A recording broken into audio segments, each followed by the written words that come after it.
Welcome to episode 23 of The Witching Hour. This is, it's kind of your first episode of 2019 because this episode is entirely dedicated to all the cool horror movies coming your way in the new year.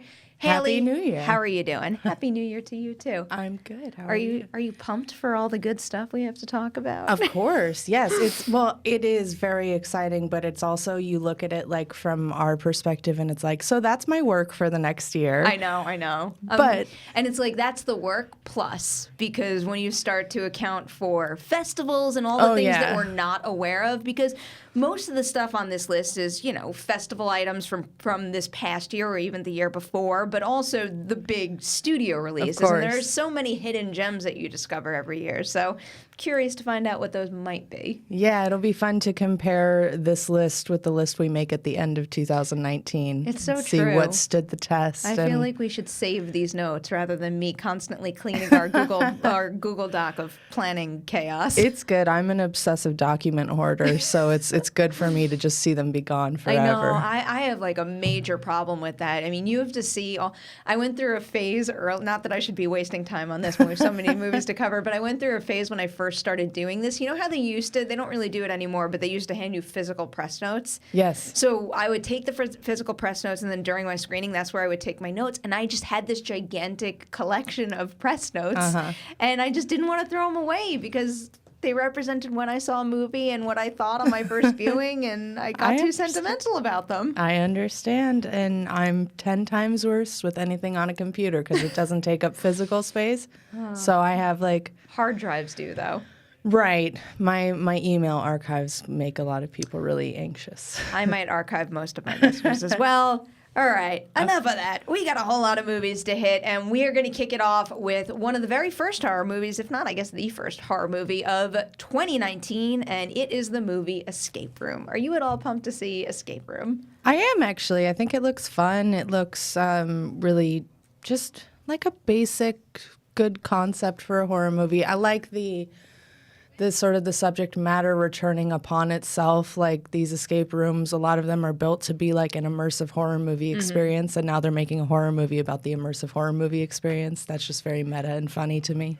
So I actually have seen Escape Room, and I've gotten the okay to share my initial thoughts, and I'll tell you, I liked it. Yeah. It's not necessarily a masterpiece, and I don't think it's for everybody out there, but I think the way I would describe it is almost like a really cool high concept along the lines of Final Destination and Saw, where I was so fascinated by basically a killer escape room that certain other elements that maybe didn't work as well, or, certain genre cliches that you could pretty much predict in a movie like this, that kind of bounced right off of me because I was having so much fun with this whole escape room idea.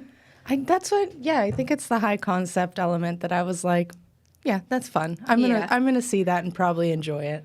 It worked, and there's a couple of really good performers. I think Deborah Ann Woll was actually really good in that movie, and one of my favorite actors out there right now who never gets any credit and never creeps any closer for some reason to becoming a household name is Logan Miller. Oh. Why isn't he more famous than he is right now? I don't know. He's so good in every single thing that I've seen him in, and he is so committed in this movie, and it's so necessary for the role he plays. So I applaud him, and I hope everybody looks him up and sees some of his other films as well. I don't think I've seen many of his movies. That might be part of his problem. You covered Scout's Guide. Yeah, that's the one I've seen. He was really funny in it. He's good. I could come up with a little list of homework I'll give you. Oh, gosh, no, I'm so wrong. He's in a lot of things. He was the awful one in Love, Simon, and he was very good at it. He was. Yeah. I mean, that's another big movie of his from 2018. You're right. He should have, I think he'll do fine. He's quite young, right? Is he? Is he not? Does he look younger than he is? He's got to be like late 20s now. Because I feel like I've been following his career for so many years. It's just like years have to add up. I think one of the first times I ever saw him was in, did you ever see the movie Would You Rather? He's a very, very small role. That's actually a great streaming watch if you can check that one out. But that's actually another thing that's similar to Saw, Final Destination, and now Escape Room. It's just a really cool idea that kind of, it gets its hook in you, and you just want to see what the big next set piece is going to be, and you can't turn it off. That's fun. I'm definitely looking forward to checking that one out. All right, I'm passing the next one on the list over to you. Yeah, so, Escape Room comes out January 4th. Yes, thank you for that. You're welcome. Piercing would be a bit next up. That got pushed back to, it's February 1st now because it was supposed to have come out this month. But it's really good. I saw it at 2 festivals. I really like this movie. It's from the director of Eyes of My Mother, but it's a complete tonal shift, like opposite direction. Eyes of My Mother was black and white, very bleak. This is very retro 70s, and it's got a real sassy sense of humor about itself and very surprising moments. I just like everything about it. It's weird and kind of kinky and sort of a love story, but not really. I don't know. It's very good, and I highly recommend it. I'm into it. I'm curious to see this one. I heard obviously good buzz from you, but what festivals did it play at? You saw it at Fantastic Fest, right? I saw it first at North Bend Film Fest and then that's Fantastic where it came Fest. from. I don't know if it was at Fantasia. I can't recall. Wow. What was that? I don't know. I for got it. like the Margot Robbie Brooklyn nails for a second. Oh, yeah. I feel like it played in a couple of other places where it had built some buzz. It's been moving around. And it really Sundance. That's what I might be thinking of. Oh, that's a fancy. Yeah, that's a big one. It looks like it went from I see Sundance here, Fantasia. Yes, Yeah. you're right about that. Fantastic Fest, North Bend. AFI, that's what That's what I'm thinking of because I believe Jeff saw it, and I don't want to put words in his mouth or anything, but I believe Jeff saw it and he had some good things to say about it. So that's the one that's on my mind. Cool. Yeah, it's quite good, and it's a really fun next step for that director Nicholas Pesson. I'm excited to see what he does with Grudge after having seen him take these 2 different swings. That is yet another one that we'll talk about eventually. I guess, now he has 2 movies in 1 year. Good for you, dude. Oh, yeah. That's really cool. Yeah. The next movie on our list, for now at least, is a movie that we spoke about recently because we got a new trailer and it was super cool. It's Happy Deathday to You.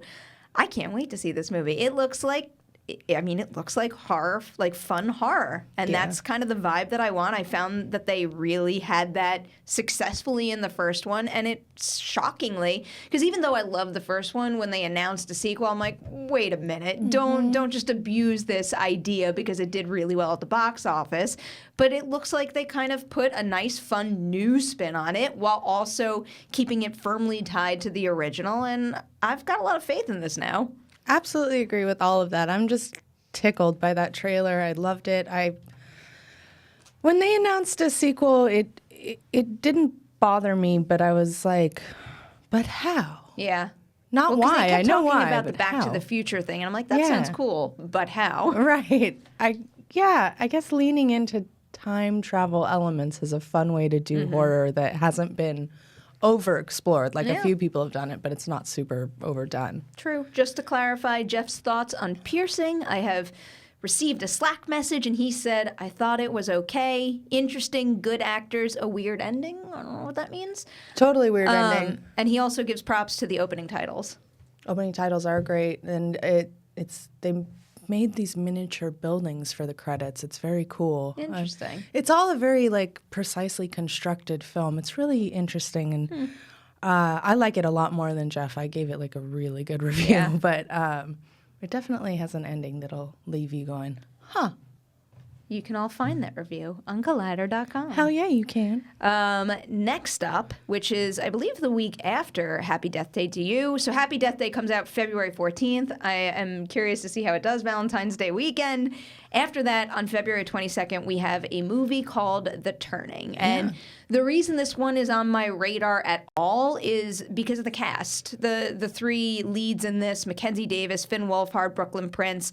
I've been dying to see Brooklyn Prince in something else after seeing her in The Florida Project, which she's fantastic in. Obviously, Finn Wolfhard is crushing it, but Mackenzie Davis is probably one of the most exciting actors working today, and I will just jump into any role she deems worthy. So that instantly connected me to The Turning, which, if you don't know what it's about, it is inspired by the Henry James novella, and it's about a haunted house with a haunted house thriller about a nanny who oversees 2 disturbed orphans who are harboring dark secrets at an estate in Maine.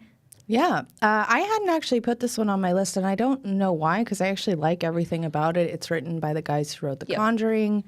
They're so cool. The Turning of the Screw is a classic horror tale. That might be why I didn't. It's like I haven't got that interested in it yet because we haven't seen anything from it. Yeah. And it's like, Which okay. now that you say it seems a little strange. It does seem strange, and Like also, it seems like maybe we won't be getting it on that exact it date. might move.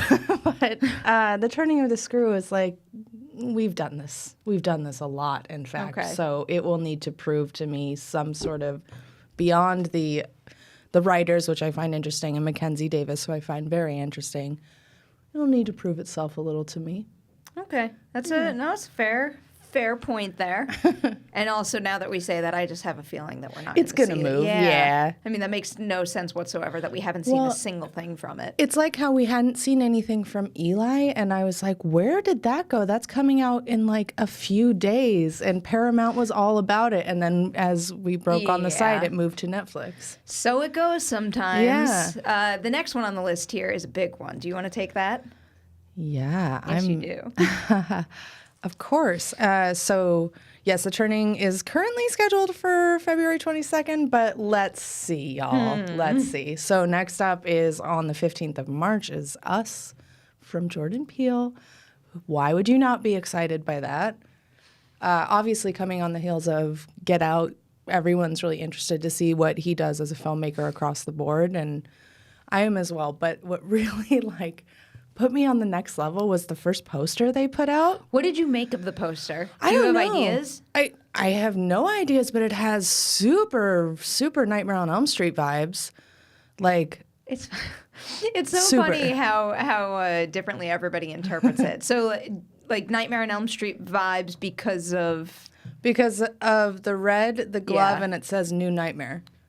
Oh my God. I don't actually think it is. I didn't connect all of that, Yeah. but that's actually a very good point. It's funny because, Elizabeth Moss is in the movie, so someone brought up on Movie Talk, that looks like the Handmaid's Tale uniform. And the way that I looked at it was, so it's about a family and their friends, and there's some strangers, unwanted strangers that are involved. And the way I look at that poster, because it's got us dead center at the bottom, and then the scissors are looking like they're driving through the us, that we're going to see something where this family is torn apart for whatever reason. So that's Probably. kind of how I was reading it.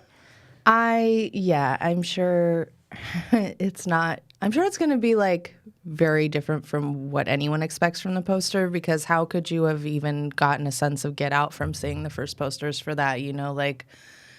He's going to do something creative. Of course he will.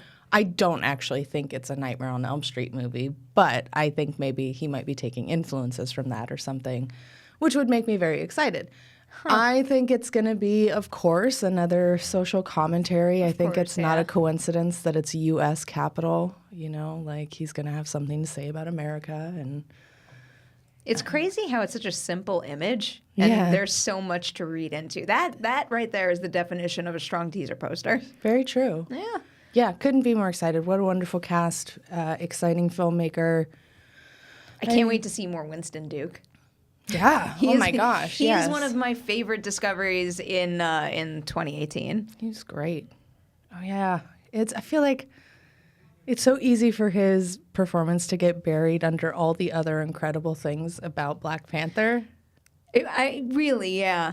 I mean, we were recently talking, obviously, about the SAG nominations on Yeah. FYC, and it's like the more I think about it and the more I talk about it, the more I really do believe that Black Panther could be a frontrunner in the ensemble category there. I think it should be. And it's because you could just go on and on down that roster and say, that's an exceptional performance. That's an exceptional performance. And everyone in that movie, not to turn this into a Black Panther review, but every character in that movie brings something out of or adds to another character, which to me is the definition of a strong ensemble, where kind of everybody works together and they all rise because of it. Yeah, agreed. I think, I don't know, it's tough with the favorite in there, but it really maybe deserves Meanwhile, it. Favorite didn't get the ensemble nomination. So crazy. Yeah, crazy So to me too. But also, obviously, Lupita Nyong'o in Us. I mean, sign me Yeah. up for anything that she's attached to at this point. Next on our, I'm so happy that this one landed on me. I love how I'm just starting to pass it back and forth, but I'm happy it worked out this way. Oh, Pet Sematary, give me that movie right now. Yeah. It comes out on April 5th, and the countdown is just so on in my brain right now. Between my love of the original movie growing up, where I was first introduced to that story, I think if anybody is a pet lover or a pet owner, there is just the instant connection and understanding to that. And then you could add in just the drive of what you would do for your family, too. It just makes that such a rich story. And then after reading the book, I started to realize how much big screen potential another adaptation could have. And then you add people to that roster like Jason Clarke and Amy Simons and John Lithgow. Also, Amy Simons, let's put her in the Logan Miller category, please. Why is she not a more familiar household name? For all we know, though, Pet Sematary could wind up popping, and maybe a box office smash hit is something that could do that for her. It could. I don't even know she's the type of person who wants that kind of career, to be honest. Like, she's an artist, she's a director, she's a writer. I don't get the sense she wants to be a celebrity. Like, not necessarily celebrity, but more widely recognized for her talents. Yeah, as she well should be. Yeah, I can't wait for this one. I'm really interested to see what it turns out to be like, because this is like coming on the heels of it. It's a big studio release. It's got, you know, studio money in it. They're going to put a big ad campaign behind it. It's a fucking dark, depressing story. That it is. It is devastating. I think it's Stephen King's darkest book. It's the one that makes me the most upset every time. I am very curious to see what kind of movie it turns out to be. Yeah. I mean, it's definitely... Because even though I think it is very dark, too, I think the coming-of-age story and where it wound up gives it, you know, a little bit of an uplifting vibe where you don't necessarily have that if you stick super close to the source material here. And I'm curious to see, this one's Paramount, right? Yeah. There's so much Stephen King all over the place that I've kind of lost track of where they all are right now. But, you know, with a studio like Paramount, they're in need of big hits. They're in need of something that, I'm not saying that they're planning a Pet Sematary 2 or anything, but they need things that are basically on blockbuster status that could potentially pave the way to a big franchise. And I think they kind of need this to have that it vibe to a degree. Ooh, that's tough. Because I can't think of a more different vibe than Pet Sematary. It's not a franchise film. It's not a blockbuster. I mean, it might be, but in my mind, if you're going to do it well, it shouldn't have that vibe. See, I think it could. Like, I think it could hit blockbuster status in terms of making a ton of money for the studio and just having that kind of draw. I don't think necessarily to the level that we saw it hit, but I think it's got a good chance of making a good deal of money, but I don't want it to sacrifice certain elements of the source material to get there. Yeah. And I think that's the only way for them to get there. We'll see. We'll see. Yeah. I don't know. I'm very curious, but I'm excited. I went to the set for that one. I liked everything they had to say. I like Starry Eyes a lot, so I'm very optimistic. And John Lithgow's like fucking legend status. So that casting is so it's incredible. Spot on. It's incredible. Can I tell a funny Amy Simons story? Yes. It's not. Maybe it's not going to be that funny to everybody. I love how I tee my story up so well. Aren't you excited for it now?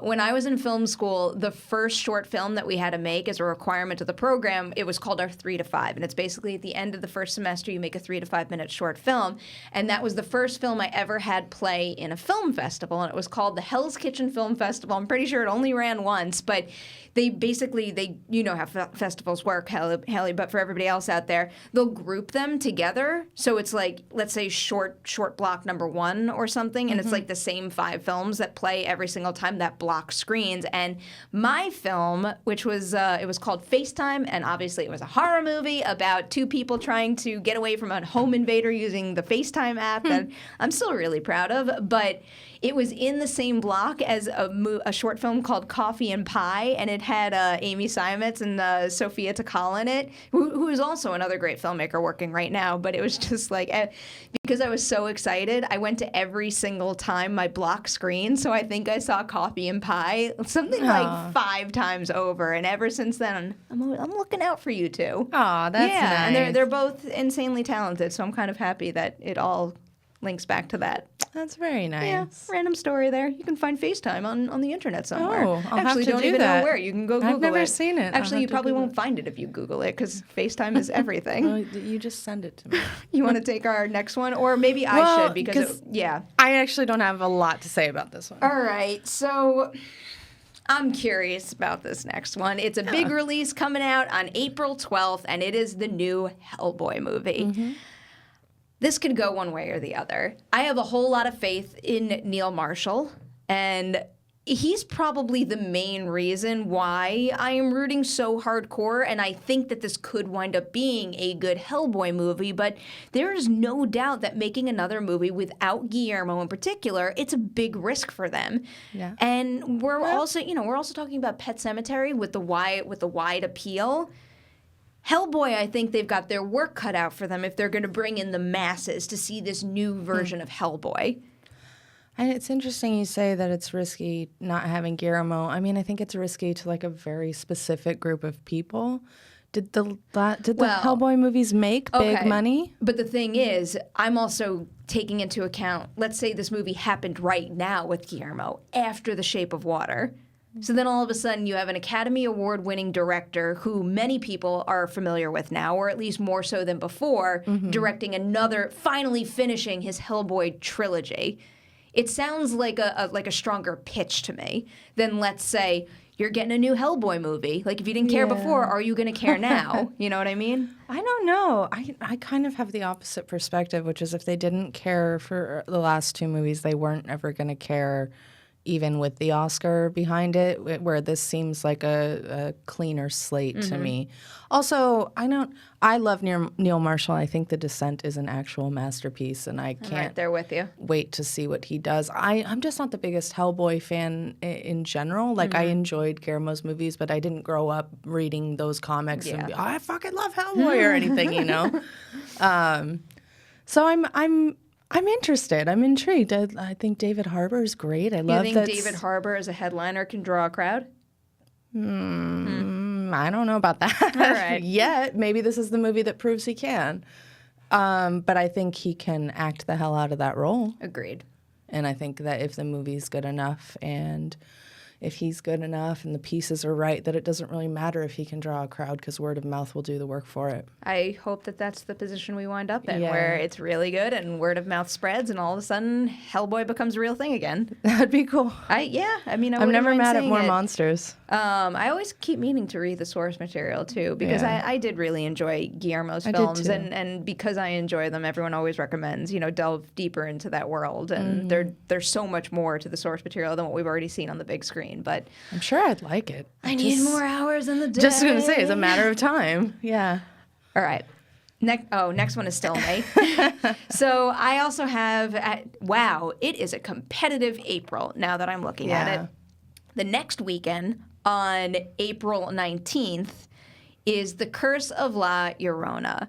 So there's a lot of things that make me pumped about this movie, and I think it all started with when we saw that footage at San Diego Comic-Con. So before it was called The Curse of La Llorona, it was called The Children, I believe, and I wasn't really thinking about it much at all. And then all of a sudden they revealed that title, and we got to see some footage, and I just really liked the style of that footage. I like that mythology and how important it is to a large amount of people out there and how just important in their lives growing up, it seems to be. And the way that it was brought to screen in those scenes, there were a couple scare scenes in there that felt especially well crafted and designed. I mean, the one that stands out in my mind right now that we saw that's also featured in the trailer is the one in the car. That one really got me. I'm also a big fan of Linda Cardellini, and I'm excited to see her lead a movie. And on top of that, now you have to factor in that Michael Chaves, the director of The Curse of La Llorona, is also going to direct The Conjuring 3, which is a major, major decision from New Line and Warner Brothers. And if they have enough faith in him to direct the third movie in that very successful series, I've got a feeling it's because they're watching La Llorona and they're thinking, oh, he can knock it out of the park. I hope that's all true. I was not as impressed with the footage, so I have a different read on it. And it's not that I thought it was bad. It was just like, it felt house style to me, I guess is a way to say it. Which might also be why when I see him taking over The Conjuring, I go, well, yeah, but he's got the house style down. So does that mean that they think they have a really incredible filmer, or that they have someone who can effectively pick up the mantle from James Wan? I don't know. We'll see. I'm so ready to be surprised, and I love this legend, and it's such a popular legend. I think this, as I've said before, I think this movie's going to make an insane amount of money. Yeah. I'm very curious, but without the enthusiasm because, like, for example, that car scene did nothing for me. I felt like I knew everything it was going to do before it did it. And so that is a concern to me if maybe Even the bathtub scene? That was more interesting because it had more of an emotional pull. Okay. But, yeah, they really didn't surprise me in any way. I gotcha. Fair points. I'm willing to be surprised, and Yeah. they look great. Like they look like well made. Like I said, House Line, New Line films. They Yeah. look like movies, cinema. Yeah, no, I'd agree with that. I love seeing movies about other legends and other cultures because Yeah. it feels like I grew up in the wrong place because there's not as many scary legends here, or not as many that other people are exposed to that live in different areas of the world. I also think it's because of the effect Erlinger had on me, where Yeah. the second I met him and he used to tell me about all the crazy stories they have growing up in Iceland, I'm like, well, why didn't I live in Iceland? Yeah, well, why didn't I live in Iceland? Just for a million reasons. Yeah. But if you want to know about those creepy stories, you should listen to our interview with Erlinger. Yeah. Oh, So it was good really plug fun. there. Look at what you Yeah. did. Hey, aren't I? So Aren't I smart. something? Now that you're so smart, I'm going to pass the next one to you to explain. Okay, yeah, sure. Brightburn on May 24th. That is interesting. Yeah. We'll see. So that's basically the evil Superman movie. Mm-hmm. And okay. I don't know. Like, I liked the trailer, and I like the people involved, and I enjoy Elizabeth Banks as a performer, and I don't know. I wasn't blown away by the trailer, but I'm definitely intrigued by it. I'm intrigued. Yeah. No, I think that's pretty much where you could file it for me at this point. I got to the Brightburn trailer a little late. I think it dropped when I was doing that marathon of junkets or something. And actually, the only reason I saw the Brightburn trailer is because, you know how when we go to press screenings, they never screen trailers before? They screened the Brightburn trailer before Escape Room. That's and so that was weird. really the only. Yeah, I was a little surprised because that normally doesn't happen, but I think more so than anything, it was just the imagery that I found really striking. There's a whole lot of beautiful frames in that trailer, and you know, it makes me intrigued, and obviously that whole idea too is just it's fascinating, and I'm curious to see how it's executed. But if you want a little more of the synopsis, it's what if a child from another world crash landed on Earth, but instead of becoming a hero to mankind, he proved to be something far more sinister, which. You know, evil Superman. Basically, but with all the superhero movies we get right now, there's nothing quite like that. So I'm curious to see how that pans out. We'll see. I don't know. I'm also a little like, we'll see, because the last horror movie that James Gunn produced that he didn't really have that much to do with, I truly hated. Which one was that again?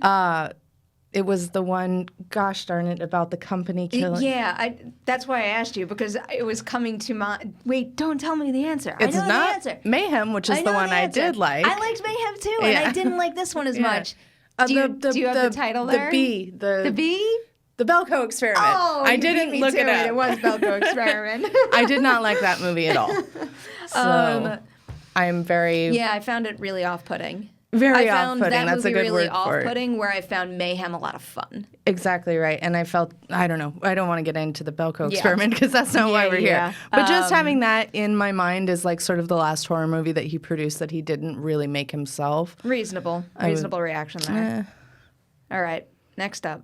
I have a feeling we're going to feel, the two of us are going to feel really good about this Very one. strong. So, very strong feelings about this. Oh, now I'm curious to hear where it goes. On May 31st, we're getting another installment of the what are we calling this? The big monster, film franchise, the Kong versus Godzilla, blah blah blah. I don't know. The big monster film Because I was franchise. about to call yes. it like the then the I started to think BMFF. about Universal monsters and like the Dark Universe or whatever they were calling I don't know that what they're now. calling it, but I like BMFF. I'm glad you approved. Yeah. We're getting Godzilla, King of the Monsters or King of Monsters. King of the Monsters. King of the Monsters. I think so, because the old one, I think, is King of Monsters. Oh, maybe that's why I have that in my head.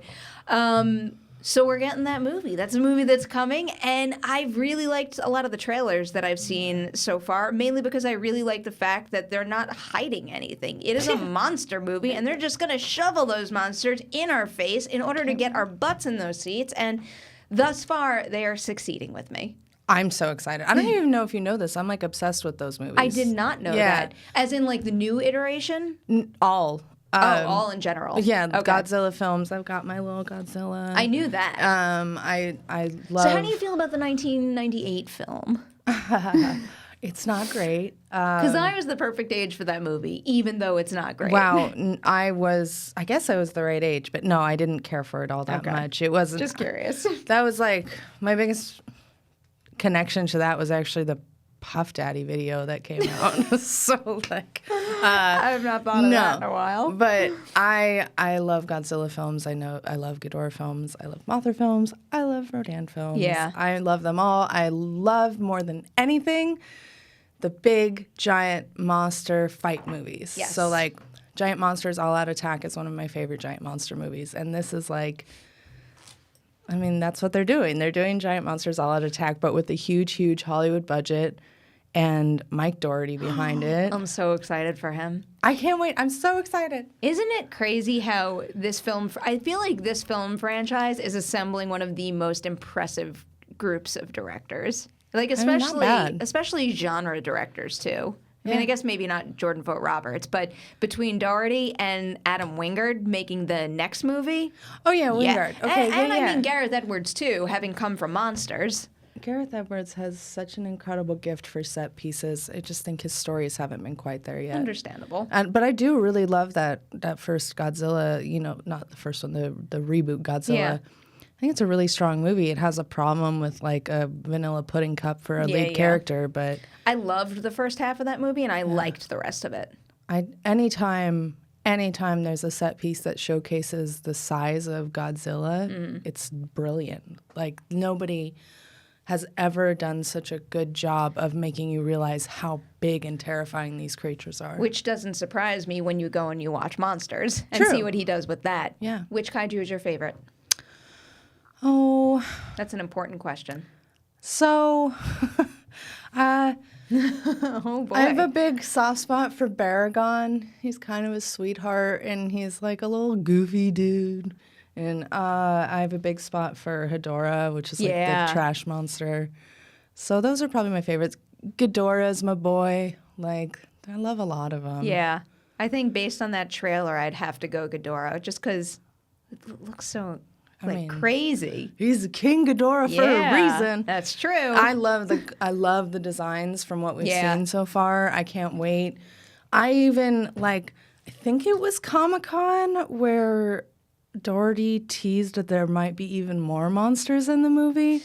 I do remember that. So if it's just like a monster party, I'm going to be so happy. See, I remember that, but now I'm having major flashbacks to South by Southwest one year where they promoted the first Godzilla movie by Gareth Edwards, and everyone was like, are we going to see more monsters? And there was some sort of quote about that then. Interesting. I feel like my brain is just fusing together those memories now. Fair enough. Yeah. I mean, I don't know. We'll see. If it's only the three, I'll be very happy. That's wonderful and great. But if it wasn't is there secretly... one shot in the trailer though that wasn't of one of the three?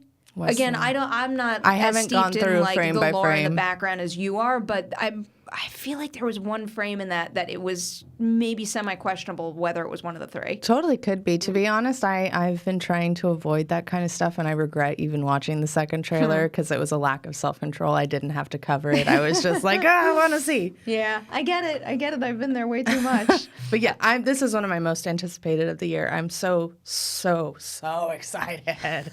I love how happy you are. I really am. Are you as happy about our next option? I'm pretty happy about As it, am my I. friend. Yes. Wow, that's a little bit of a gap there. So Yeah, I was surprised as I looked at that. yeah, on June 21st, we are getting a new interpretation of The Grudge. Grudge. I think it's called Grudge. Grudge. Just Grudge. Hasn't been officially announced yet, but that's the working title. Mm-hmm. Hell yes. Yeah. It's by Nicholas Pest, who I brought up earlier, who did Piercing and Eyes of My Mother.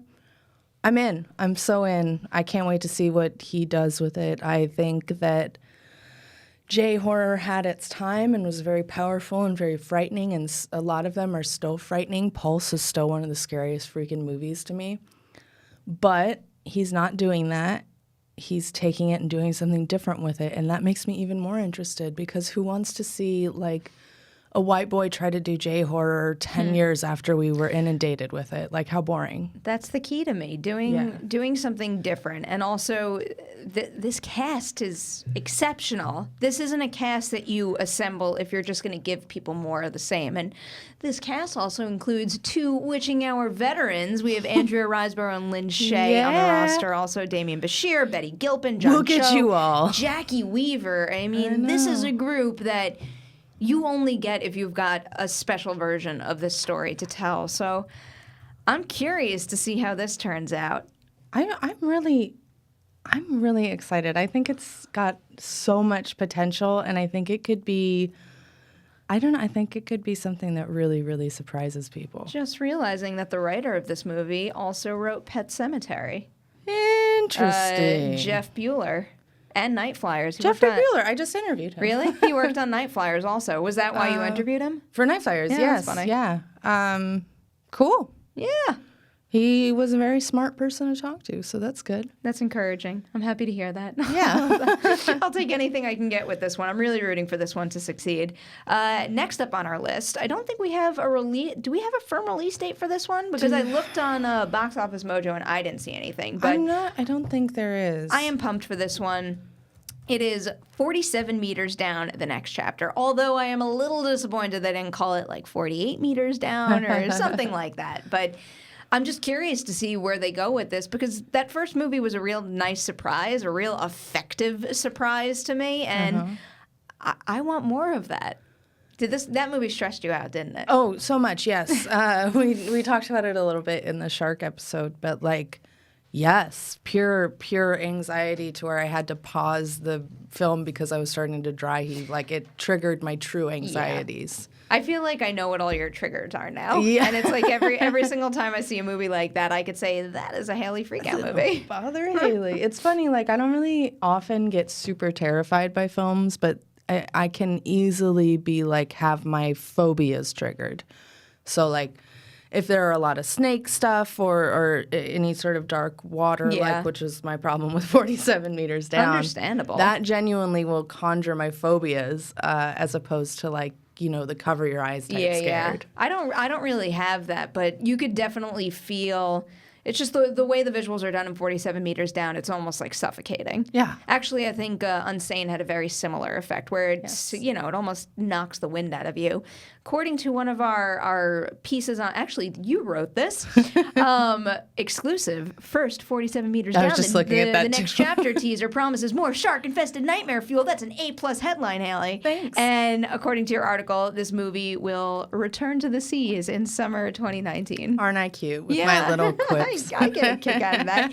So, no casting details. No. Okay. The rumor, or like the unofficial log line that's been going around, is that they're You even like, wrote 48 meters down in this too. Did I? There's a quote here that says 48 meters down will take the claustrophobia of cave diving and the thrill of shark encounters and move everything to the next level. Huh. It's a quote from Like the producer or something, the studio head? James Harris of the Fizz facility. Interesting.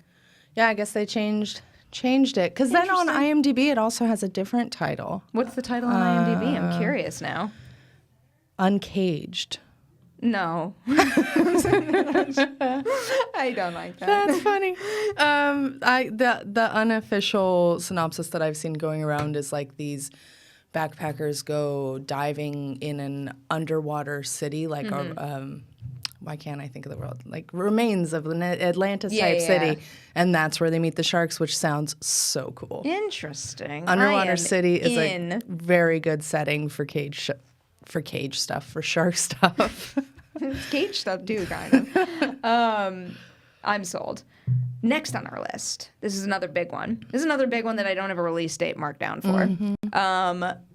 We're talking about Annabelle 3. Yeah. Annabelle 3 is a big deal for me. All of a sudden. So To recap, first Annabelle movie, didn't like it. Didn't like it at all. Second Annabelle movie, Annabelle Creation, I was so pleasantly surprised. Yeah. All of a sudden, I had a creepy Annabelle doll, but more importantly, I had characters that I cared about. So all of the supernatural scares instantly got scarier because I loved this group of characters.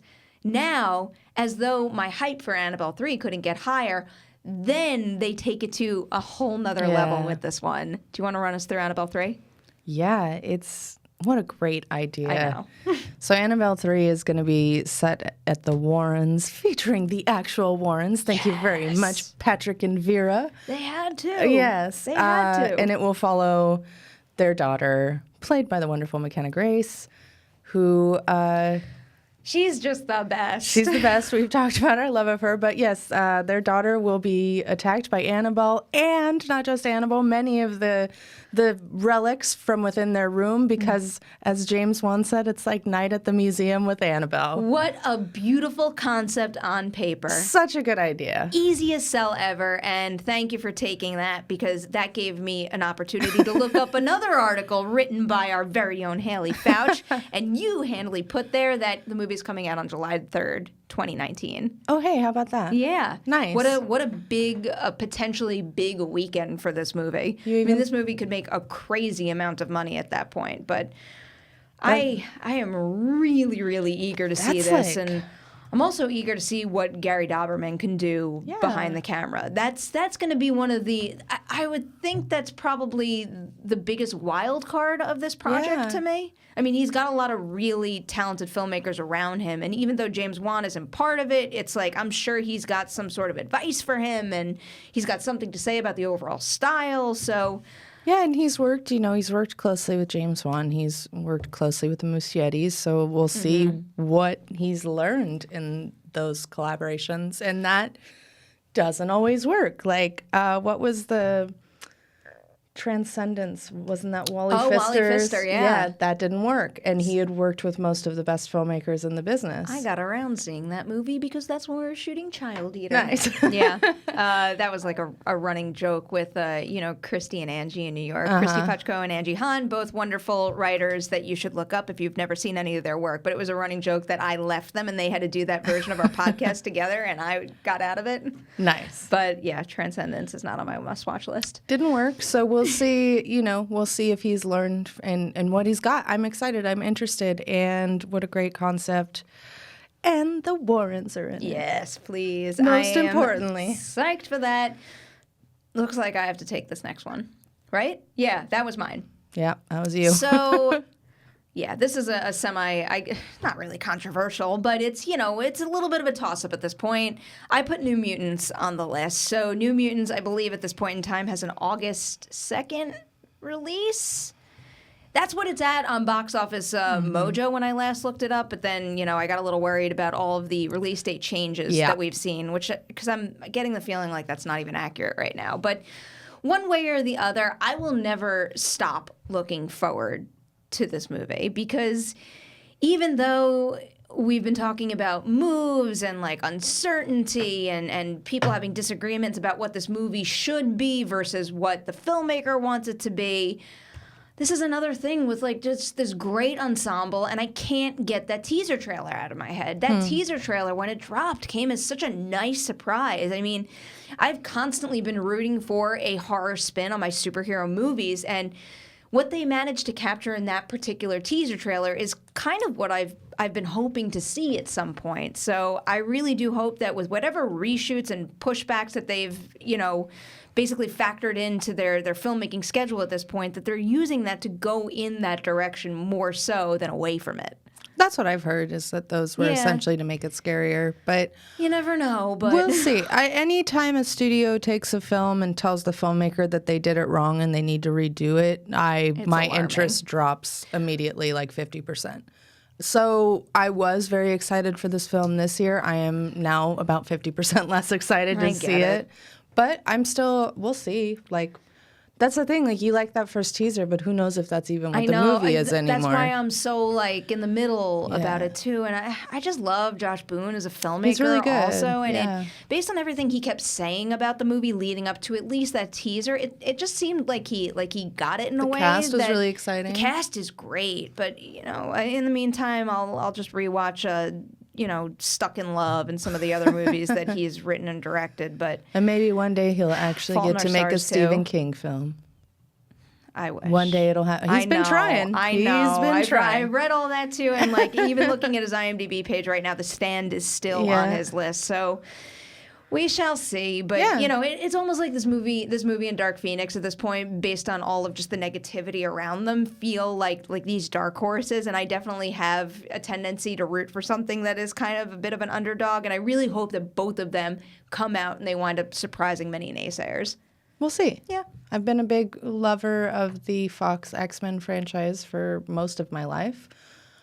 It might be time to let it go. We'll see how these do. You never know. Yeah. You also don't know how Disney's going to handle it when they Well, swoop in. Lord knows that whole box of bees. Yeah. A box of bees. That's my worst nightmare. Why'd you describe it that way? You're going to have panic attacks every time you talk about the merger now. That's so it's like your 47 meters down is my box of bees. It's like if Bird Box was actually box of bees, I might have been way more scared of it. So did Candyman really fuck you up? This might sound weird. There's almost like a sweetness to Candyman that doesn't really fuck me up. You know what I mean? There's a dignity to him. Yeah, and I respect him for it a little bit. The next one is All You. Yes, I'm so excited. So on the 9th of August, we will be getting Ari Aster's follow-up to Hereditary. What does he have to hurt me with next? I can't wait to see. This is supposed to be sort of not a cult, but a cult-ish type movie. Like these two go on vacation in a European area and run into some culty nonsense. Oh, so I'm never going to want to travel again. Yeah. Horror movies are good for that. That they are. Yeah, I'm so excited. I love Hereditary. I haven't stopped loving Hereditary.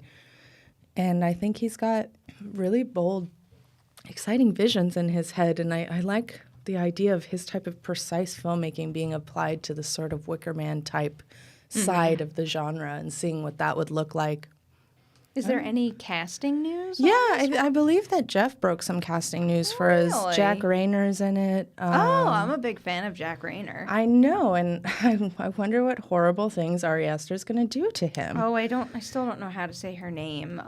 Florence. Oh, Pugh? I think so. Is that how you say her name? Because I finally got around to watching Outlaw King, and the movie's not really for me overall, but I think she was really good in it. She's great, and if you haven't seen Lady Macbeth, she's outstanding in that. It's another good call. I haven't seen yet the AMC series that she was in this year with Alexander Skarsgård, little drummer girl. Yeah, something like that. But I hear she's the best part of it, which is not surprising. Yeah, and Will Poulter, who's always Will interesting. Poulter is always so good.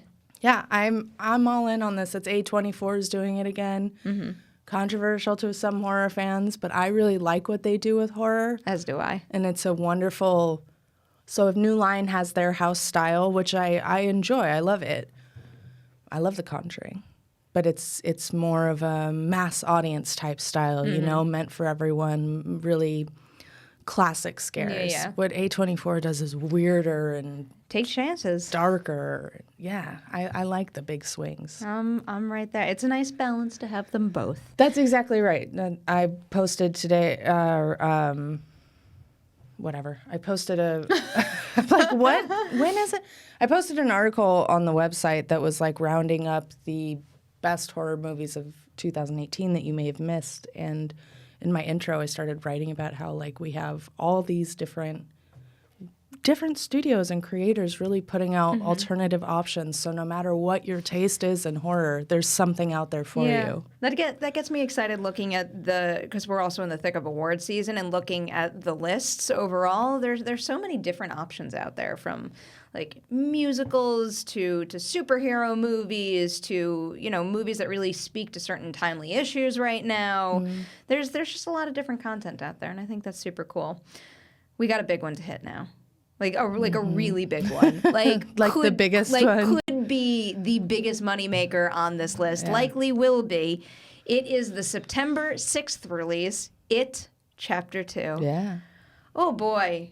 There's a lot on the line with this movie. And after Andy Muschietti had so much success with the first It movie, I am very, very hopeful that he's going to crush it again with this next chapter.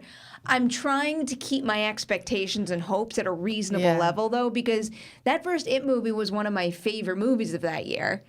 And, you know, to hold this one to those same exact standards feels like a little bit setting myself up for disappointment because, like, you know, it's a risk. One way or the other, it's still a risk, even though we're bringing back a lot of the same team. I'm trying so hard to just be realistic about the whole thing and not get too crazy, but that's a great cast, a great new cast that he has assembled now. In addition to all the kids from the first film, he found like this magical middle ground between pure horror and terror and coming of age, group of friends vibe that I thought was really something special. And I am very hopeful that he's going to take this franchise forward in a really great way.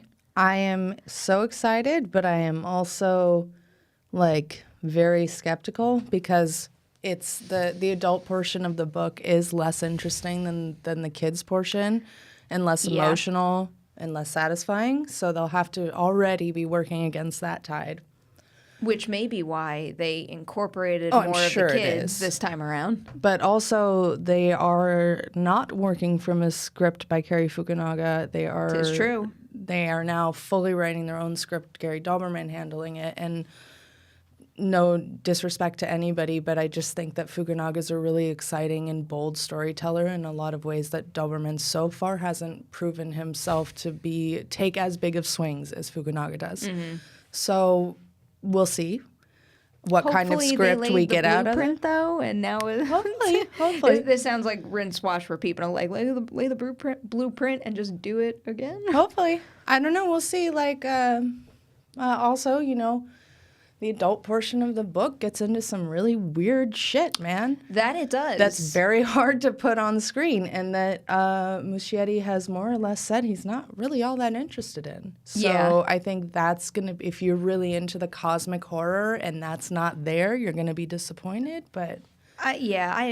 Ultimately, I think that's probably the smarter play. It's probably smart. I don't know. I'm a little bit, because I feel like the first film was such a good representation of half of that book. I would love to see the other half done in such a good representation, but I understand. Yeah. I understand. This is why I get so stressed out talking about this movie because, like, I want so badly, like so badly. It would be my horror movie loving dream come true to have an It Chapter 1 and It Chapter 2 that I could just watch straight through and there not be a weak spot in the entire film pairing, but I just know what a tall order that is. And then inevitably, you know, we're going to get like Pennywise Origins or some bullshit because it's going to be too much money for them to turn down. Yeah. We'll see. Maybe they have... No, they love money. We'll see, but it's like, even though I say no when you first said that, even thinking about the book and certain time periods that we weren't able to see in either movie or possibly not see in either movie, maybe there is some sort of prequel idea. I hope it's not Pennywise Origins, but I do think Pennywise has terrified other individuals before he met the losers, so... he has centuries that you can pull from. It's reasonable, but it's also, like, offensive. We'll see. I've got one more to hit. Then I'm going to toss it to you. Yeah. The last one on my personal list is an October 11th release, and it's Zombieland 2. Yeah. I love Zombieland. I'm actually really excited for this. I think I just didn't put it on my list because my brain still doesn't accept that it's real. No, that's a very fair point. Yeah. Because even when I was making my list, it's like even though it's there and even though we just had casting news in Zoe Deutsch being added to the cast, for some reason I'm still doubting it, and I think it might have something to do with that failed TV series and how long it's been since the first film, but the fact that everybody's coming back, we've got like our 4 heroes back, and now adding Zoe Deutsch to the cast, which I'll add her to my list of people that I think she's just one of the best of her generation right now, and she's so talented, and her comedic sensibilities fit so perfectly in this particular film. So there's a lot of reasons, I think, to be excited about it, and even just that description of they're going to see new zombies that have evolved since the first film. We don't want more of exactly the same. We want them to take it a step further. So new rules, new zombies, just give it to me. We'll see. I'm interested. That, to me, makes me nervous a little that, like, the first film was already really meta and, like, in a tolerable, pleasant way. And I feel like then if you're trying to also talk about evolving zombies, and you're going to be like, well, and the rules have evolved because the genre's evolved and everything's different in zombies now. That can either be really smart or really like, shut up. I think about Emma Stone coming back, yes, though, of all that's people. So cool. I mean, look at what she's accomplished since the last film. She did not need to come back to do this movie. No. They easily could have written her out, but she's back. I don't know. That to me just says there might be something special. It's probably a good script. Yeah, Zombies evolving makes me a little wary, but I'm not writing it off. I'm just saying I'm a little wary if it takes it too far and gets too up its own butt. Do you want to take us into our last 3? Yes, so these don't have release dates, but I did want to highlight them because they, I believe, maybe not one of them, but they're mostly confirmed to be coming out in 2019. They just do not have a release date yet. So Climax, which is the Gaspar Noé dance horror movie. What a weird thing. And I said on a recent podcast that I enjoyed like 90% of it a lot. Mm-hmm. I love dance. I love horror. I love seeing them together. Never knew that about you. Really? Just kidding. Oh. I was like, well, I guess I've never danced around you. I'm a theater kid. But Sofia Boutella, who I really like. Isn't she great? And she's got such a unique personality and quality, and she was a professional dancer for many, many years before she started acting, but she doesn't dance anymore. So I was really excited to get to watch her dance, and she's very good, and her performance is spectacular, and it's all the things that Gaspar Noé movies are. It's annoying and beautiful and shocking and like, oh, get yourself together, Gaspar, but also like, bravo. So that one's really cool to watch out for. Lose is the next one. Very strange little film, a thesis film by a man named Tillman Singer. And it's like a possession movie, but unlike any you've ever seen. Super dream logic and really clever staging, clearly made for no money at all, but looks really good and builds a sense of a world anyway. Highly recommend that one. And then, this is the one I don't know. Oh my God, I'm so excited to tell you about it. Okay, I need to take water first. Prepare yourself for this one. Yes, One Cut of the Dead. Oh my gosh. Okay, so this movie sounds kind of like my nightmare movie based on everything I just said about meta zombie stuff. Okay. But it's great. It's about a film crew that's making a low-budget zombie movie and then is attacked by what may be a real zombie apocalypse. But it's not that movie at all, actually. Okay. It's so many different types of movies. That's the first third of the film. And the first third of the film, you're like, oh my God, is this feature length? Because it's just a really low budget. Oh, it's from the perspective of the camera, so it's found footage style. It's a lot to take. But then, in the second and third act, it becomes something completely different. Really, really clever, and with some of the best payoff I've ever seen in a movie. Really? Things that you see in the first act come back and will make you laugh so hard you actually cry. It's so good. It won the audience award, I believe, at Fantastic Fest. It's so funny. It's a love letter to the challenges of making film. It's fantastic. This is an interesting poster. I will say the poster doesn't necessarily sell it as something beyond a straight to DVD release. I know. And it has already premiered in Japan. It's a Japanese film and made a whole butt ton of money there. Huh. It's very, very good. You should all be excited. This is 100% on my list now. A really high pressure question, but now that we've reached the end of the list, just to wrap this up with one specific highlight, if you had to pick one of these movies as your most anticipated of 2019, what would it be and why? Godzilla, because it's fucking Godzilla. Yeah, I had a feeling you'd say that. I think I'm going with It Chapter 2 because that first movie was one of my favorite movies of recent years, and I really do love that book, and I want to see them knock the adult portion out of the park. Yeah. Whoa, that was a lot of movies. We got a lot of work to do next year. We did it. Thank you guys so much for sticking with us. I hope we gave you a whole bunch of great stuff that you're interested in to pencil in. Haleigh, where can everybody find you? You can find me on Twitter at Haleigh Fouch, on Instagram at Haystack McGroovy, and on Collider.com doing all the horror writing as we learned throughout this episode. And you can catch me on Twitter and Instagram at PNemiroff. And please keep an eye on The Witching Hour all through 2019 because this is only the beginning. Yes, Happy New Year. Happy New Year, everybody. I can't believe we're at the beginning of a brand new one, but so many great things on the horizon. Clearly so got much a lot potential. of content coming up. And it's like, again, this is only scratching the surface. There is no doubt that there's going to be surprises, hidden gems, smaller releases that we are not aware of right now that could wind up popping this year. So here is to a really great 2019 for the horror genre. Thank you again for listening. You have officially survived your first Witching Hour of 2019.